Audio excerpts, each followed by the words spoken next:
हरे हंत सिद्ध सूरी उपाध्याय साधु सर्व अर्थ के प्रकाशी मांगलिक उपकारी है। तिन को स्वरूप जान रागते भाई जो भक्ति काय को नमाई स्तुति धन्य धन्य तिन ते काज सब आज भाई कर जोड़े बारे बारे वंदना हमारी है। मंगल कल्याण सुख सो हम चाहते हो मेरी ऐसी दशा जैसी तुम धारी है। हो मेरी ऐसी दशा जैसी तुम धारी है। हो मेरी ऐसी दशा जैसी तुम धारी है। आज से हमें तत्व ज्ञान पाठमाला भाग 2, इसमें एक बहुत सुंदर पाठ महावीराष्टक के रूप में दिया है, जिससे हमें चर्चा करनी है। महावीराष्टक स्तोत्र भगवान महावीर स्वामी की स्तुति है और बहुत प्रसिद्ध है। समाज में इस स्तुति को बहुत बोला जाता रहा है, बहुत लंबे काल से ही। इस स्तोत्र, जो कि स्तोत्र की परंपरा काफ़ी पुरानी रही, जिसमें भक्तामर स्तोत्र है, कल्याण मंदिर स्तोत्र है, पार्श्वनाथ स्तोत्र है, ऐसे ही ये महावीराष्टक स्तोत्र है। महावीर भगवान और उनके संबंध में लिखा गया ये स्तोत्र। स्तोत्र माने होता है स्तुति, स्त्रोत नहीं, स्तोत्र, स्तोत्र है ना। भगवान महावीर स्वामी की स्तुति। और अष्टक माने 8 संस्कृत के श्लोकों में इसकी रचना हुई, इसलिए ये अष्टक कहलाया। महावीर अष्टक भगवान महावीर स्वामी की महिमा बखान करते और असली महिमा है। आप जगत में भगवान महावीर स्वामी की महिमा देखोगे तो लोग तो ऐसा कहेंगे, आप तारणहार हो, आप पालनहार हो, आप भला करने वाले हो हैं। और महावीर जी जाते हैं, लोग तो देख लो जिन जिन भावनाओं से जाते हैं महावीर भगवान को याद करके, वो सब महावीर भगवान की स्तुति वाले लोग हैं। वो कैसे लोग हैं? चले आना प्रभु जी चले आना, ऐसी स्थिति है। ये रियल स्तुति है, बहुत गंभीर भाव भरे हैं। और पता है इस स्तुति को लिखने वाले व्यक्तित्व कौन हैं? लिखने वाले व्यक्तित्व हैं कविवर भागचंद जी। इसमें अंतिम छंद में ऐसा लिखा है, भक्त्या भागेंदु ना कृतम। तो भागेंदु अपन अर्थ करेंगे, संस्कृत का ही अर्थ करना है अपने को, एक एक शब्द का अर्थ करेंगे और क्या मर्म इसमें छिपा हुआ है। और हम उम्मीद करते हैं कि 8 श्लोक हैं, आप लोग याद भी करें और भगवान जिनेंद्र देव के दर्शन करते समय इसका उच्चारण भी किया करें, बोला भी करें। भागचंद जी द्वारा लिखी गई। भागचंद जी छाजेड़, भागचंद जी छाजेड़ नाम के व्यक्ति हुए हैं। ये पहले श्वेतांबर है, बाद में दिगंबर धर्म को अपनाया, बहुत गहन अभ्यासी रहे, बहुत बारीकी से इन्होंने विवेचन किया है। इनकी कुछ रचनाएं प्रसिद्ध है, जिसमें एक रचना तो वो है जिसके उद्धरण समझ लीजिए आप 5वें और 6वें अध्याय में टोडरमल जी साहब ने बहुत दिए हैं। उपदेश सिद्धांत रत्नमाला नाम सुना है आपने? उपदेश सिद्धांत रत्नमाला बहुत ही सुंदर रचना है उनकी। ये भागचंद जी वही हैं जिन भागचंद जी के बहुत सारे वो प्रसिद्ध हैं अपने भजन, कविवर भागचंद जी। हाँ, आर्थिक दृष्टि से भी वे कमजोर थे। सत्ता स्वरूप इनकी बहुत सुंदर रचना है, कृति है इनकी।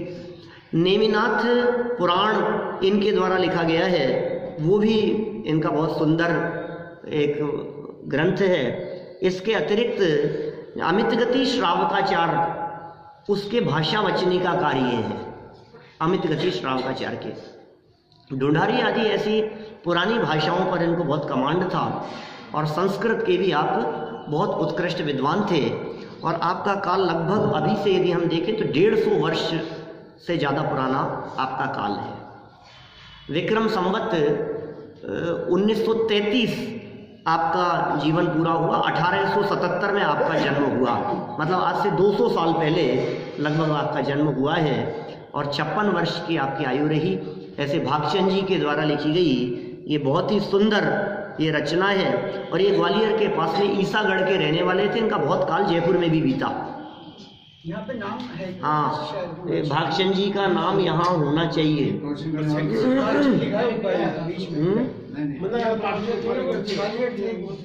है भागचंद जी का, लेकिन वो जयपुर और लिखा है। हाँ, यही भागचंद जी हैं, क्योंकि इनका बहुत काल जयपुर में भी बीता। और जयपुर में ये दिगंबर जैन तेरापंथी मंदिर एक ऐसा मंदिर है जो विद्वानों की कार्यस्थली रहा है।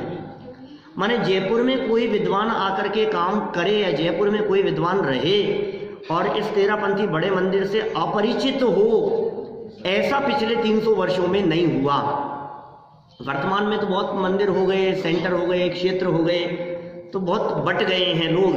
लेकिन प्राचीन काल से ही, माने क्योंकि अपन बात कर रहे हैं 250 साल पहले की, 200 साल पहले की बात कर, 200 साल पहले जन्म हुआ तो लगभग 25-30 साल की उम्र में इन्होंने काफ़ी काम किया। तो 250 साल पहले की हम बात कर रहे हैं। उनके द्वारा लिखी हुई ये पंक्तियां हैं, ये महावीर अष्टक स्तोत्र है। आपको यदि स्तोत्र याद भी नहीं हो और याद नहीं आ रहा हो तो इसकी अंतिम लाइन को देख करके आपको याद आएगा कि हाँ यार ये तो हमने सुना है। कौन सी लाइन? हर छंद की अंतिम लाइन, महावीर स्वामी नयन पथगामी भवतु में। ये तो इसे सुनिए ना लाइन सबने, तो इससे आपको पता लग रहा है कि हम ये कौन सा स्तोत्र यहाँ पढ़ने जा रहे हैं। माने किसी भी रूप में अन्य स्तोत्रों की तुलना में इस स्तोत्र की कीमत, इसकी वैल्यू, इसकी महिमा कम नहीं है। एक एक अक्षर का, एक एक शब्द का मार्मिक अर्थ जो इनके इसमें भरा हुआ है, हम उसकी चर्चा करेंगे। सबसे पहले छंद से हम इसका वाचन प्रारंभ करते हैं। बोलना भी आना चाहिए, याद भी होना चाहिए, आपके कंठ का हार बन जाए, हमारी ये भावना है। शुरू करें अपन। यदि ये चैतन्य मुकुर इव भावाश्चिदसिता समं भ्रांति क्रोध व्यजनिल संतोन्तरहिता जगत साक्षी मार्ग प्रकटन परोवानुरिवयो महावीर स्वामी नयन पथगामी भवतु नः। मैं नहीं बोलना, नह बोलना। मैं जब पर्सनल व्यक्तिगत बोला जाता है तो बोला जाता है भवतु में, और जब सब साथ में बोलते हैं तो बोला जाता है भवतु नः, मतलब हम सबके लिए, हमारे लिए। न मतलब हमारे लिए, मैं मतलब मेरे लिए, है ना। तो ये दोनों शब्द दिए हैं, ब्रैकेट में न दिया है और मैं भी दिया है। देखो क्या कहते हैं भगवान महावीर स्वामी के संबंध में। यदि ये मतलब जिनके, कल हमने बात की थी थोड़ी सी, और हमने कहा था कि आज पढ़ेंगे इसमें तत्व ज्ञान पाठमाला भाग 2 का पहला पाठ है। कहीं भी मिलेगी आपको, पूजन पाठ की पुस्तकों के अंदर आपको ये महावीर अष्टक स्तोत्र लिखा हुआ मिलेगा, सब जगह पर, कहीं से भी प्रकाशित हो, कहीं से भी छपा हो। अब मर्म है ना इसमें। यदि ये मतलब जिनके चैतन्य मतलब चैतन्य में, चैतन्य मतलब ज्ञान, चेतन आत्मा, चैतन्य उसका गुण। तो चेतन तो आत्मा का पर्यायवाची, जीव का पर्यायवाची, चेतन नाम होता है, चेतन, चेतन जी है तो नाम है, ठीक है। अब चेतन का जो विशेष गुण है वो है चैतन्य। चैतन्य है ज्ञान, ज्ञान का पर्यायवाची है चैतन्य। तो यदि ये चैतन्य जिनके ज्ञान में, चैतन्य सप्तमी एक वचन है, चैतन्य मुकुर, मुकुर माने होता है मिरर, दर्पण, कांच, मुकुर। शब्दार्थ आपके पास यदि कॉपी पेन है तो आप लिख सकते हैं। तो याद कैसे रहेंगे आप लोगों को, मैं पूछूंगा, परीक्षा में भी आएगा। मुकुर, मुकुर माने दर्पण, मिरर, ठीक है ना। इव माने समान, मुकुर इव दर्पण के समान। यदि ये यदि ये चैतन्य मुकुर इव। हिंदी मत देखना आप लोग, हिंदी नहीं पढ़ेंगे हम लोग। सामने हिंदी लिखी, हिंदी नहीं, मूल से पढ़ो। क्या कह रहे हैं? जिनके चैतन्य रूपी दर्पण में, क्या, जिनके ज्ञान दर्पण में, यदि ये मतलब जिनके, चैतन्य मतलब ज्ञान रूपी ज्ञान में, मुकुर इव दर्पण के समान, जिनके ज्ञान में दर्पण के समान, भावाश्चिद चिता। भावः कहते हैं पदार्थ को, भाव वो पदार्थ है, भावः चिद चिता, भावाश चिद चिता, चित और अचित, चेतन और अचेतन। जिनके ज्ञान रूपी, जिनके ज्ञान में दर्पण के समान चेतन और अचेतन सभी पदार्थ समम भांति, समान रूप से शोभा पाते हैं। बड़ा गजब का विशेषण है, चेतन अचेतन, क्योंकि केवल ज्ञानी है भगवान। भगवान के केवल ज्ञान की बात कर रहे हैं। भगवान के केवल ज्ञान में लोकालोक झलकते हैं, सारे जगत के पदार्थ झलकते हैं। और कैसे झलकते हैं? बोले दर्पण के समान झलकते हैं भाई साहब। दर्पण के समान झलकने का मतलब समझते हो आप? दर्पण के समान झलकने का मतलब ये जैसे हैं वैसे झलकते हैं। कई विशेषताएं हैं। ये मुकुर इव जो शब्द दिया है, इसमें इतना मर्म छिपा हुआ है जिसकी आप कल्पना नहीं कर सकते, इतना मर्म छिपा है इसमें। दर्पण के समान कहकर के कहना चाहते हैं झलकने वाले पदार्थ जैसे हैं वैसे के वैसे झलकते हैं। और जिस तरह से झलकाने वाले दर्पण को झलकने वाले पदार्थों से कुछ राग द्वेष नहीं होता, कुछ लेना देना नहीं होता, उसी तरह से केवल ज्ञानियों के ज्ञान में लोकालोक झलकते हुए भी उन्हें कुछ लेना देना नहीं है। जिस तरह से दर्पण में पदार्थ झलकते हैं तो पदार्थों के झलकने से कम झलकें चाहे ज़्यादा झलकें, मिरर के ऊपर दर्पण पर कोई वजन नहीं पड़ता, भार नहीं आता। अरे साहब यहाँ से यहाँ मिरर लगा हुआ हो और सुबह 6-7 बजे यहाँ कोई नहीं था तो कितना फ्री था मैं, अब ये लोग आए जा रहे हैं तो वजन बढ़ता जा रहा है दर्पण में। ऐसा होता है? बिल्कुल वजन नहीं पड़ता, बिल्कुल भार नहीं पड़ता। तो इसी तरह से केवल ज्ञानियों के ज्ञान में कितना भी झलके लोकालोक, कोई वजन नहीं पड़ता। और गजब की बात देखो, दर्पण में अग्नि झलके तो दर्पण गर्म नहीं होता, दर्पण में बर्फ झलके तो वो ठंडा नहीं होता। इसी तरह से केवल ज्ञान में चाहे रागी लोग झलकें, चाहे द्वेषी लोग झलकें, चाहे वीतरागी झलकें, चाहे कशाई पापी लोग झलकें, चाहे अपराधी लोग झलकें, वो कैसे झलकते हैं? शांत भाव से बस जानते हैं। जिनके ज्ञान रूपी दर्पण। पहली लाइन समझ में आई क्या?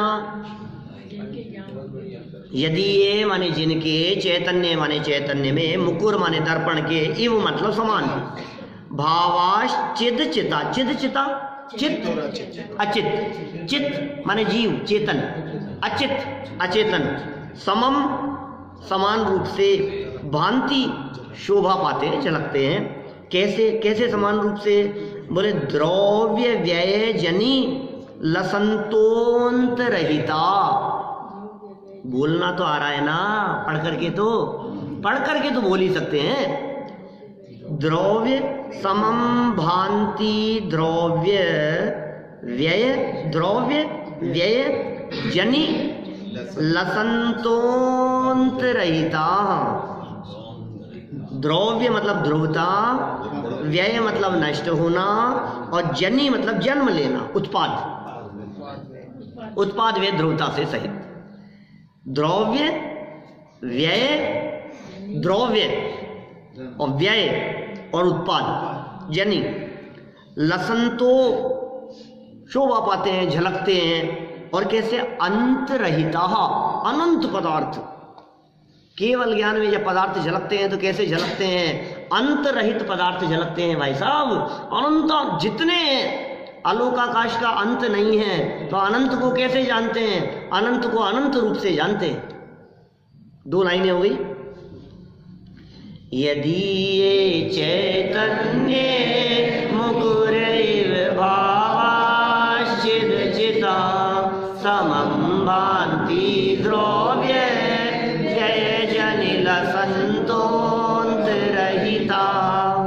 कह रहे हैं? अंतरहिता तक हो गए। अंतरहित मतलब अनंत पदार्थ, अंत नहीं है पदार्थों का, अनंत है। जगत साक्षी मार्ग प्रकटन परो भानुरिवयो महावीर स्वामी नयन पथगामी भवतुन। क्या? जगत, जगत के लिए साक्षी मार्ग है, साक्षीभूत जो मार्ग है, जगत के लिए जो प्रामाणिक है, साक्षीभूत मार्ग, उसको प्रकट करने के लिए, माने मोक्ष के मार्ग को प्रकट करने के लिए जगत साक्षी, ये साक्षी है साहब, इनकी उपस्थिति में, इनकी साक्षी में, तो जगत के लिए प्रत्यक्ष प्रमाण रूप दिखाने के लिए, प्रत्यक्ष दिखाने के लिए, प्रकट दिखाने के, प्रकटन परो, प्रकट करने के अंदर जो समर्थ हैं। कैसे? भानु एव, भानु मतलब सूर्य। कितने कितने दोस्तों के नाम आ रहे हैं? एक चेतन जी आ गए इसमें, भानु जी आ गए इसमें।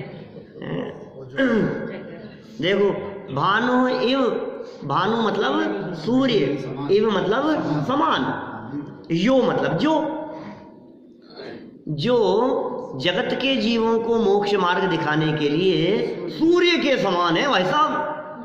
टॉर्च नहीं, दीपक की रोशनी नहीं, टॉर्च की नहीं, क्या दिखेगा तुम्हारे को? अरे सारा जगत, इसका मतलब पूरा लोक एक साथ आपके ज्ञान में झलकता भी है और पूरा लोक एक साथ आपके बताए हुए मार्ग पर चल सके, ऐसा आपका दिव्य ज्ञान, दिव्य प्रकाश है जिनेंद्र देव। आप ऐसे मार्ग को बतलाने वाले हो। माने जगत के जीवों के लिए इस भारतवर्ष में, हे महावीर स्वामी, जब आपकी दिव्य ध्वनि कीर्ति थी, जब आपका उपदेश होता था, तो जगत के सर्व जीव मिलकर के एक साथ आपकी दिव्य वाणी का रसास्वादन किया करते थे, लाभ लेते थे। ऐसे भगवान महावीर स्वामी, ऐसे महावीर स्वामी, नयन आंखें पथगामी, मेरे नेत्रों के लिए पथ प्रदर्शक, पथगामी भवतु, होवे, हो न, हमारे, में, मेरे लिए। महावीर स्वामी नयन पथगामी भवतुन। ठीक है, हो गया पहला श्लोक। क्या? भानुरिव क छप गया किसी पुस्तक में? मेरे पास जो पुस्तक है उसमें तो रिव है। आपके रिवी है ना?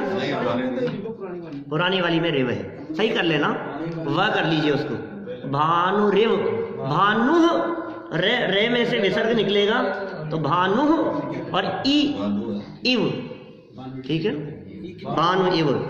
चलो आगे बढ़ते हैं साहब। अपन क्या कहते हैं आगे? अताम्रम यचक्षु कमलयुगलं स्पन्दरहितं जनान् गोपापायं प्रकयत्यन्तरमपि स्फुटं मूर्तिर्यस्य प्रशमितमयी वाति विमला।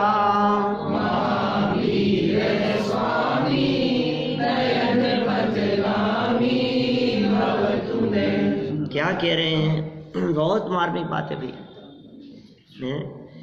ये क्या कह रहे हैं? अताम्रम, अताम्रम, ताम्र जानते हैं आप? ताम्र पत्र होते हैं। ताम्र मतलब तांबा। तांबा कैसा होता है? लालिमा लिए हुए होता है, थोड़ा सा लालिमा होती है उसमें थोड़ी है। तो अताम्रम, अ माने नहीं, ताम्र मतलब तांबा। तो अताम्रम, तांबे से रहित, तांबे जैसे कलर से रहित। यत चक्षु, यत चक्षु संधि विच्छेद किया तो यत हो गया। यत चक्षु माने जो नेत्र, जिनके नेत्र अताम्रम लालिमा से रहित है। आंखें लाल नहीं है, गुस्सा नहीं आ रहा है, आंखों में बिल्कुल शांति झलक रही है। अताम्रम यच्चक्षु, कैसे चक्षु ही नहीं, कमल युगलम, चक्षुः कमल युगलम, नेत्र कमलों का जोड़ा, युगल मतलब जोड़ा या दोनों, जिनके दोनों नेत्र कमल। नेत्रों के लिए कमल शब्द का प्रयोग क्यों किया जाता है? क्योंकि नेत्रों की जो बनावट जिस तरह की होती है वो कमल पंखुड़ियों जैसी होती है। क्या नेत्र कमल, इस तरह का जो एक सुंदरता, जो शेप जो होती है ना, तो नेत्र कमल है, दोनों नेत्र, जिनके दोनों नेत्र कैसे हैं? अताम्रम हैं। और इतना ही नहीं, स्पंद रहितम, स्पंद भी नहीं करते, नेत्रों की पलकें नहीं चिपकती। समूह शरण में बैठे हैं भगवान महावीर स्वामी, उनकी स्तुति कर रहे हैं भागचंद जी। समूह शरण में बैठे हुए, हे महावीर भगवान, आपके नेत्रों की तरफ जब मैं देखता हूं तो वे नेत्र कैसे दिखते हैं मुझे? बिल्कुल लालिमा नहीं है और स्पंद भी नहीं है, स्पंद रहितम। जनान, जगत के जीवों को, जनान जनान जगत के जीवों को, मनुष्यों को, कोपपायम, कोप मतलब और अपाय मतलब डाल देना। जनान कोपापायम, जगत के जीवों के क्रोध को दूर कर देने वाला। आपको देखो ऐसी शांत छवि कि देखने मात्र से क्रोध, गुस्सा करने वाले का गुस्सा गायब हो जाए। क्या आपके भी क्रोध नहीं है चेहरे पर, आपकी मुख मुद्रा से क्रोध नहीं झलक रहा है, और कोई क्रोधी व्यक्ति यदि आकर के आपके चेहरे को देखे, आपकी मुख मुद्रा को देखे, आपके दर्शन करे, तो जनान कोपापायम, जगत के जीवों के भी क्रोध का अभाव हो जाए। प्रकटयति, प्रकटयति माने प्रकट करता है। वाभ्यंतरमपि, वा मतलब अथवा, अभ्यंतरमपि मतलब अंतरंग से भी। वा वाभ्यंतरमपि, व अभ्यंतरम, अपि मतलब भी, अपि, अपि मतलब भी, और कपि मतलब कपि माने बंदर, ये अपि है यहाँ। वह अभ्यंतर मतलब अंतरंग से भी। अरे भाई, आपकी बहिरंग तो शांत मुद्रा दिखी रही है, अंतरंग से भी शांत है। क्रोध करता हुआ कोई व्यक्ति आपके सामने आए तो बाहर से तो शांत हो ही जाता है, अंदर से भी उसका गुस्सा गायब हो जाता है। भगवान जिनेंद्र देव की शरण में आए और क्रोधाधिक विकार बने रहें, ऐसा होता नहीं है। लख शांत छवि तेरी, हे जिनेंद्र देव, जैसे ही तुम्हारी शांत छवि को देखा, अंतर में जब समाई, तो फिर क्या हुआ कि वो शांति, वही जैसी शांति वहां थी वैसी शांति यहां भी हमने पाई। क्या है? प्रभु शांत छवि तेरी अंतर में है समाई, प्रत्यक्ष देख मूरत शांति हृदय में छाई। यही तो कह रहे हैं, प्रभु शांत छवि तेरी अंतर में है समाई, प्रत्यक्ष देख मूरत शांति हृदय में आई। शांत छवि को देखो तो शांति अंदर में आती है। तो क्या कह रहे हैं यहाँ देखो, जनान कोपापायम, जगत के जीवों के क्रोध को अभाव करने में समर्थ, प्रकटयति प्रकट करता है, और अभ्यंतरम अपि, और बाहर भी और अंतरंग में भी, स्फुटम मूर्तिर्यस्य, स्पष्ट जिनकी मूर्ति दिखाई दे रही है, प्रतिमा मूर्ति मुद्रा, यस्य मतलब जिनकी, स्फुटम प्रकट, प्रशमितमयी मतलब पूर्ण शांत, प्रशम, प्रशम शांति का सूचक, प्रशम संवेग अनुकंपा स्थित, प्रशम प्रशमितमयी, अत्यंत शांत व अति विमला, और अत्यंत निर्मलता भी उसमें दिखाई दे रही है। ऐसी हे जिनेंद्र देव, बहिरंग रूप का वर्णन किया। भगवान जिनेंद्र महावीर स्वामी को देख करके भक्त के हृदय में कैसा भाव आता है, कैसी अपार शांति का वेदन होता है, उसका उल्लेख इस छंद में किया गया और कहा महावीर स्वामी नयन पथगामी भवतु न। ऐसे भगवान महावीर स्वामी मेरे सदा ही पथ प्रदर्शक बने रहें। ठीक है, इंद्रभूति गौतम आया वो खुद लिख रहे हो ऐसा? हाँ, ऐसा लगता है बिल्कुल। देखो कैसे स्वरूप को देख करके कैसी फीलिंग आती है। अभी देखो आपने इंद्रभूति का नाम की लिया और इंद्रभूति के साथ में आए थे इंद्र भी, और देखो कैसे लग रहे हैं। आगे तीसरा छंद देखो। नमन्ना केंद्राली मुकुट मणि भाजाल जटिलम लसत पादाम्भोज द्वयमिह यदीयं तनुभृतां भवज्वाला शान्ते प्रभवति जलं वा स्मृतमपि।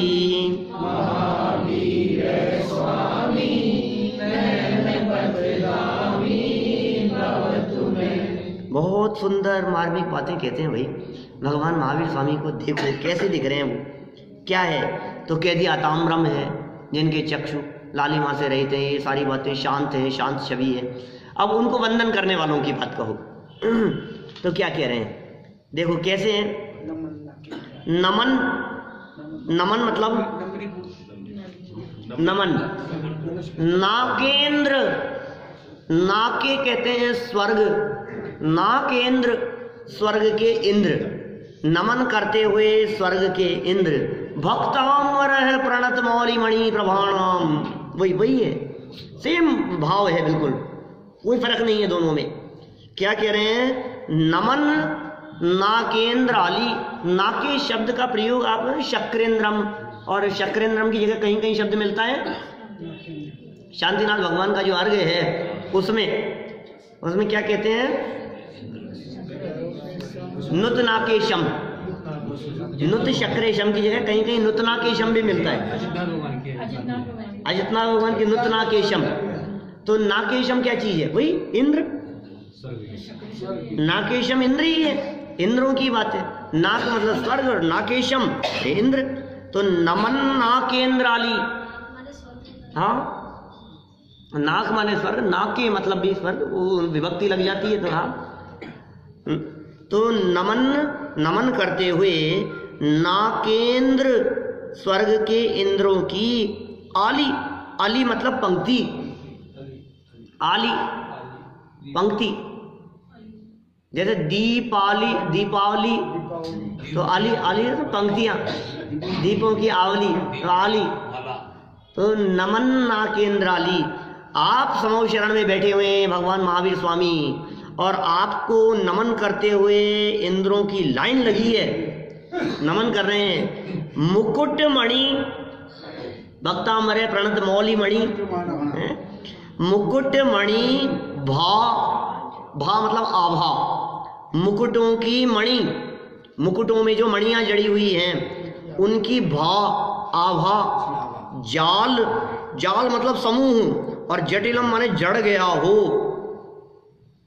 उनके मुकुटों की मणियों की प्रभा का जो रोशनी है, प्रकाश है, वो मानो जड़ गया हो। कहाँ कि लसत पादाम भोज, लसत शोभायमान होना, और पादाम भोज पाद कमल, चरण कमल, पाद मतलब चरण, और पादाम भोज अंबुज, अंबुज मतलब कमल। चरणों के लिए भी कमल कहते हैं। चरण के लिए कमल क्यों कहते हैं, क्योंकि दोनों नहीं, दोनों पैरों को जोड़ करके जब पैर रखे हुए होते हैं तो बीच के दोनों अंगूठे और दोनों साइड की अन्य अंगुलियां, उनको देखो तो ऐसा लगता है जैसे खिला हुआ कमल दिख रहा हो। कमल जो बने बच्चे तो कैसा बनाते हैं, ऐसे बनाते हैं ना बच्चे, जब कमल बनाते हैं तो कैसा बनाते हैं, ये ऐसे बीच में ऐसा बनाया, फिर ये ऐसा ऐसा। तो ये जो पैर हैं, ये पैर भी कैसे लग रहे हैं, चरण, चरण माने तो पैर, और चरण कमल, कमलों के समान। तो ये शोभा पा रहे हैं आपके चरण कमल। कैसे? द्वयम एह, दोनों, यदीयम, जिनके, जिनके दोनों चरण कमल, क्या? यदीयम मतलब जिनके, फिर पादाम्भोज द्वयम, द्वय, द्वय मतलब दो, द्वय दिख रहा है, द्वय मतलब दो, यह मतलब यह दोनों, जिनके यह दोनों चरण कमल नमन करते हुए इंद्रों की पंक्तियों से और उनके मुकुटों में जड़ी हुई प्रभा से, मणियों की प्रभा से लसत और अधिक शोभायमान हो रहे हैं। फिर आगे क्या कहा? वो कर क्या रहे हैं? वो ये तो शोभा बतला दी उन्होंने, वो झुक रहे हैं। आप उसका पिक्चराइज करो, आप उसको अपने माइंड में आप पिक्चर देखने की कोशिश करो, क्या क्या सिचुएशन बन रही है। वो झुक रहे हैं और वहां से किरणें निकल रही है, वो उनके चरणों में पड़ रही हैं और वो ऐसे चरण कमल ऐसे शोभायमान हो रहे हैं, बड़ा अद्भुत दिख रहा है। क्या करते हैं वो? तनुभृताम, तन मतलब शरीर, तनुभृताम शरीरधारी, तनुभृताम शरीरधारियों को भवज्वाला शांति, भवज्वाला माने हे जिनेंद्र देव, आपके जो चरण कमल हैं वे चरण कमल इन शरीरधारी जीवों के लिए भव की ज्वालाओं को शांत, यही चतुर्थी विभक्ति है, चतुर्थी, तो कहते हैं शांत करने के लिए भवज्वाला, शांत यही शांत करने के लिए प्रभवती उत्पन्न होती हुई जलम व जल के समान, जल की धारा जैसे उत्पन्न हो रही हो भव ज्वालाओं को शांत करने के लिए, ऐसा फीलिंग आ रही है हमारे। शरीरधारी संसारी प्राणी, शरीरधारी मतलब अर्थ क्या है, उसका भाव क्या है? संसारी प्राणियों के जगत की पीड़ा, कष्ट और दुखों को दूर करने के लिए अंदर में राग द्वेष विकार और कषाय की जो ज्वालाएं धधक रही है उन्हें शांत करने के लिए हे जिनेंद्र देव, मानो आपका दर्शन मात्र शीतल शांत जल की धारा बहा रहा हो। प्रभवती जलम वा, और जलम वा स्मृतमपि, क्या वो जो जल है ना, वो जल किस चीज का है? स्मृतमपि, आपका स्मरण मात्र वो जल का काम करता है कि भव ज्वालाएं शांत हो जाए। हे भगवान महावीर स्वामी, आप हमें याद आए और अंदर में चोरी करने का भाव बना। चोरी करने वाले को चोरी करते समय भगवान महावीर स्वामी याद आ जाए तो चोरी करेगा क्या? महावीर भगवान का नाम लेके चोरी करता होगा? नहीं कर सकता। पापी व्यक्ति पाप करते समय यदि उसे भगवान याद आ जाए क्या, तो वो पाप नहीं कर सकता है। अंदर की कषाएं शांत हो जाती है। शांत मुद्रा को देखकर, अभी बोली अपन ने पंक्तियां, बड़े पंडित जी की पंक्तियां थी, पंक्ति कितने गजब मर्म भरे हैं। जिनेंद्र भगवान के दर्शन करते ही, दर्शन करने मात्र से कैसी अपार शांति का वेतन होता है। भवज्वाला शांति प्रभवती, प्रभवती मतलब उत्पन्न होती है, जलम व जल के समान, मानो ऐसा लग रहा है हे जिनेंद्र देव सामने आप बैठे हुए हो और शांति बरसा रहे हो। क्या शांति बरस रही हो मानो हे जिनेंद्र देव आपकी मुख मुद्रा से। ये भगवान की कितनी सुंदर स्तुति है। ऐसा लगता है दर्शन करते समय ऐसी स्तुति बोलो, भाव अर्थ समझ में आ रहा है हमारे को, बोल रहे हैं और आनंद का उपभोग कर रहे हैं, मजा आ रहा है उसमें। कोई शब्द नहीं समझ में आया हो तो बोलो। प्रभवती जलम वा स्मृतम अपि, स्मरण मात्र भी। ऐसे कौन है और वो क्या करें हमारे लिए? महावीर स्वामी नयन पथगामी भवतु नः। याद भी करना है क्या? आपके पाँव के वो चमक रही है। हाँ, ऐसा भी अर्थ करते हैं, बिल्कुल। भक्तामर में भी जब अर्थ करते हैं ना तो ऐसा अर्थ भी करते हैं कि आपके चरण कमल जिस तरह से चमक रहे हैं, उनकी आभा जब देवों के मुकुटों पर पड़ रही है तो ये मणियां भी चमक रही हैं। ऐसा भी अर्थ कर सकते हैं। चलो 3 हो गए, चौथा छंद आज का अंतिम है ना, कल पूरा करेंगे इसको। बहुत ही मार्मिक है, स्टोरी का उल्लेख कर दिया भगवान महावीर स्वामी के संबंध में। क्या कहा है, कहानी भर दी इसके अंदर। यदर्चा भावेन प्रमुदित मनादर दुर्ह क्षणादासी स्वर्गी गुणगण समृद्ध सुख निधि लभन्ते सद्भक्ता शिव सुख समाजम किमु तदा महावीर स्वामी।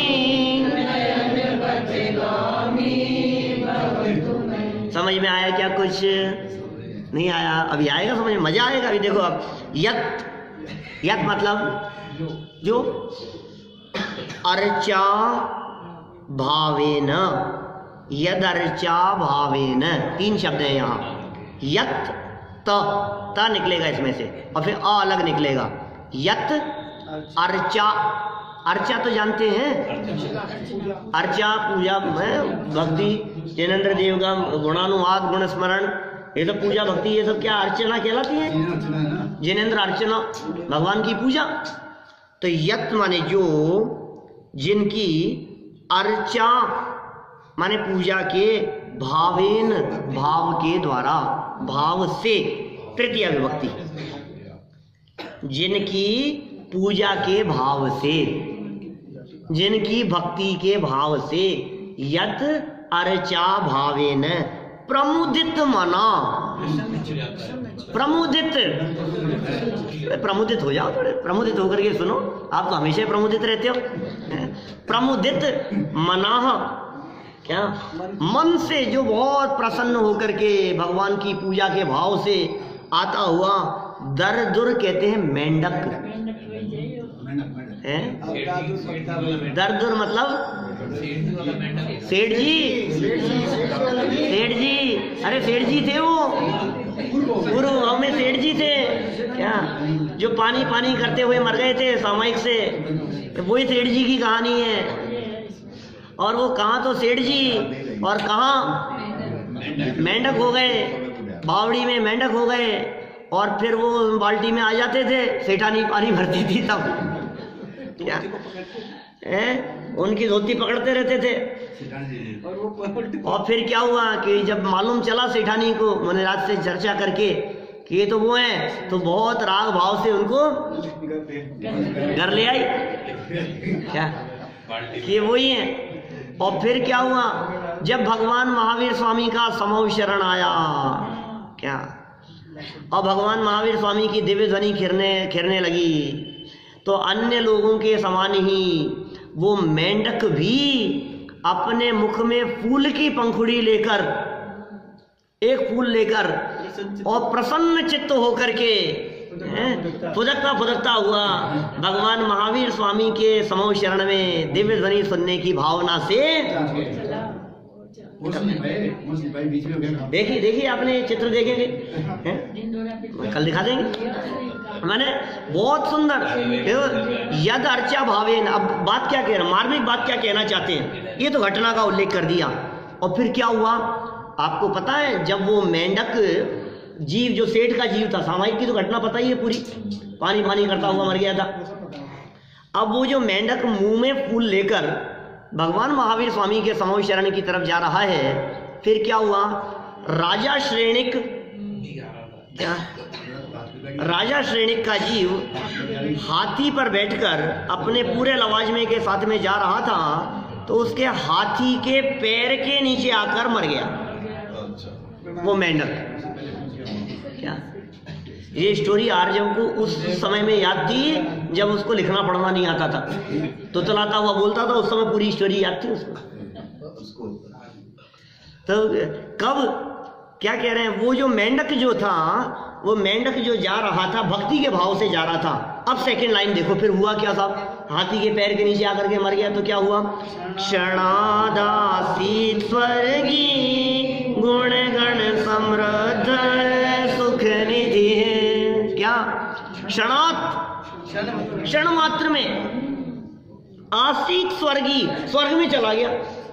यार ये भक्ति का भाव देखो आप, ये भक्ति के भावों की महिमा गा रहे हैं यहाँ पर। ये क्या कह रहे हैं ये ऐसा गजब की बात कह रहे हैं कि जिसके हृदय में भक्ति का भाव है, जिसके हृदय में जिनेंद्र देव का की भक्ति के प्रति परिणाम जुड़े हुए हैं, वो व्यक्ति यदि रास्ते में मर भी गया, वो जीव, वो मेंढक, तो एक क्षण मात्र में ही स्वर्ग में जाकर के देव बन गया।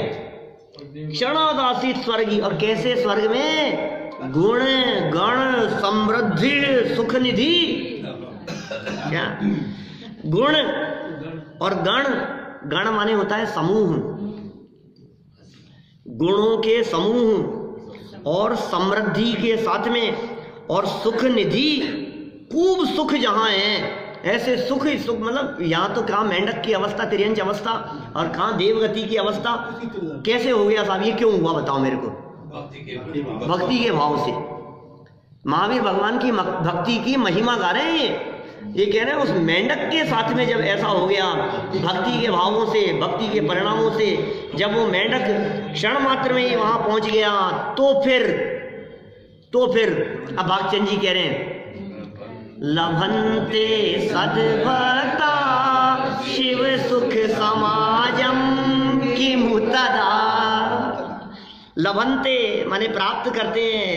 फिर जो आपके जो सच्चे भक्त हैं, अरे साहब थोड़े से भावों से, वो तो क्या आती थी उसको भक्ति, क्या पूजा करता था, क्या आता था उसको, क्या पढ़ा लिखा था, क्या समझता था, क्या आपके स्वरूप को जानता था? वो मेंढक कुछ भी नहीं जानता था, और उसके बावजूद वो स्वर्ग में देव बन गया। तो जो आपके सच्चे भक्त हैं, लभन्ते प्राप्त करेंगे, प्राप्त कर लेवे सद्भक्ता सच्चे भक्त शिव सुख समाजम, मोक्ष रूपी लक्ष्मी को प्राप्त कर लेवे, मुक्तिपुरी की प्राप्ति कर लेवे, किमु तदा। इसमें कौन से आश्चर्य की बात है? क्या?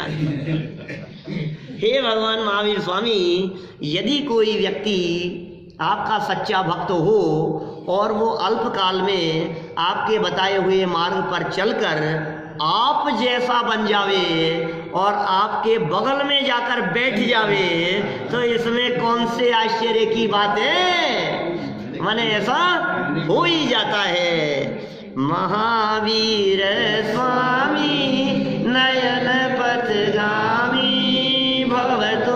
बोल लो एक बार ये छंद बोल लो।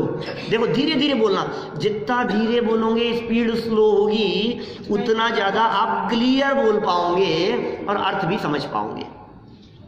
यदर्चा भावेन प्रमुदित मनादर दुर्इह क्षणादासी स्वर्गी गुण गण समृद्ध सुख निधि लभन्ते सद्भक्ता शिव सुख समाजम किमु तदा।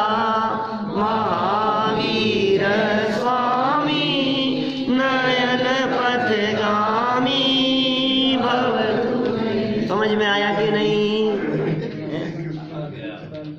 क्या कहा? वापस देख लो, कुछ देखना है क्या?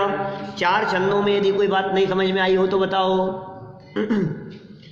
यद माने जिनकी, अर्चा भावे ने भक्ति और पूजन के भाव से अत्यंत मन में प्रसन्नता रखने वाला, दरदुर मतलब मेंढक, प्रमुदित मना दरदुर, यह मतलब ये यहाँ जो ये मेंढक था ना, जो प्रसन्न चित्त वाला था, क्षणात आसीत स्वर्गी, क्षणात क्षण में ही, आसीत पहुंच गया, हो गया, आसीत हुआ, स्वर्गी स्वर्ग वाला हो गया, स्वर्गवासी हो गया तो थोड़ा, लेकिन वो स्वर्गवासी तो हुआ ही ना, वो रियल स्वर्गवासी हुआ। क्षणात आसीत स्वर्गी, कैसे? गुण और गण से, गुणों के समूह, समृद्धि और सुख का खजाना, जहाँ सुख ही सुख है, व्यवहार से जिसे सुख कहा जाता है लोक व्यवहार में, और असली सुख तो समूह शरण के आनंद का है।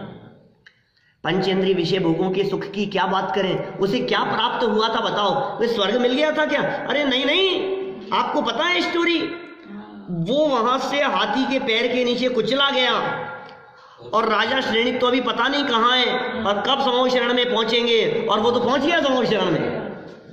दिव्य ध्वनि सुनने के लिए। ये जो उसको मिल गया, ये जो उसकी महिमा है, तो कहते हैं ऐसा वो मेंढक भक्ति के भाव से जब ये प्राप्त कर सकता है, तो आपके सच्चे भक्त मोक्ष सुख रूपी समाज को प्राप्त कर लेवे, मुक्ति लक्ष्मी को प्राप्त कर लेवे, तब इसमें कौन से आश्चर्य की बात है। ऐसे भगवान महावीर स्वामी हमारे सदा ही नयन पथगामी बने रहें। ऐसे भगवान महावीर स्वामी के चरणों में हम बारंबार वंदन करते हैं।